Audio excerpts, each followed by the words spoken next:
Selam aleyküm. Алейкум selam. Siz kayda doğdunuz ve ne vakit? Мен Өзбекстанда doğdum. Зиядин деген bir неме. Ерчікте 1957 sene. Şimdi neyle uğraşasınız? Мен шында тікіштікем. Sizge ana baba folklor dayında bir şey aytaydılar. Çok evimizde çok айтайдылар öyle eskiden kalgan şeyler. Bana da bir şey aytarsınız.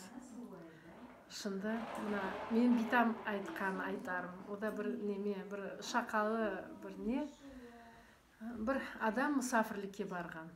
Мұсафірлікке барған, ятып қалған. O вақыт адамдар еркес қари yaşay екен. Енді bu адам ятып қалған, үй сабысы енді үстіне yapmaға юрғаны жоқ екен. Алған балалардың үстіндегі юрғаны yapқан мұсафырдың үстіне. Ярым ежеде балалар ұяны бақса, юрғанлары жоқ. Баралар мұсафыр үстінен алып үстіне yapалар. Анасы ұяна бақса мұсафыр юрғансыз ята. Аға балалардың үстінен кене мұсафырдың үстіне yapа.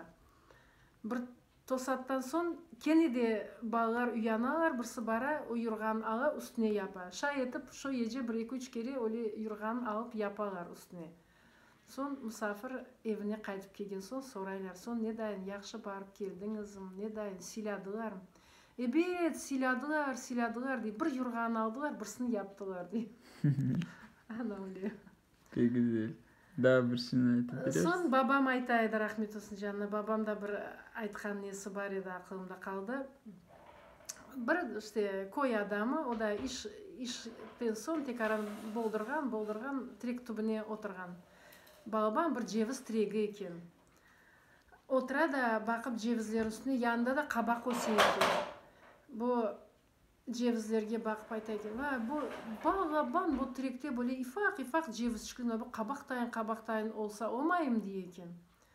Şu arada bir ceviz düşe de kozunu düşe, kozu da ufurulup çıka. Ayda, endi biraz vaqt keçken son bu adam gemiге minip bir yaqlarga kite dengizde. Şu arada dalgalar көтеріле, geminin bir taraftan bir tarafқа uра, herkes çapqalашалар, құтарайым, неме сақланайық деп, бірсі бір яққа нете, бірсі бір яққа şu sudan неден сақланайым деп. Bu adam отыра bir четте bir şey etmeyip. Son odan sonra ya siz ne hareket etmiyorsunuz, ne saklanmayısınız? Yo de bir kere de Allah'ın işine karıştım dedi. Az kaldım kozsuz kalmağa de. Endi Allah'ın işine karışmayayım dedi. Ana öyle. Pek güzel. Sağ olunuz. Allah razı olsun.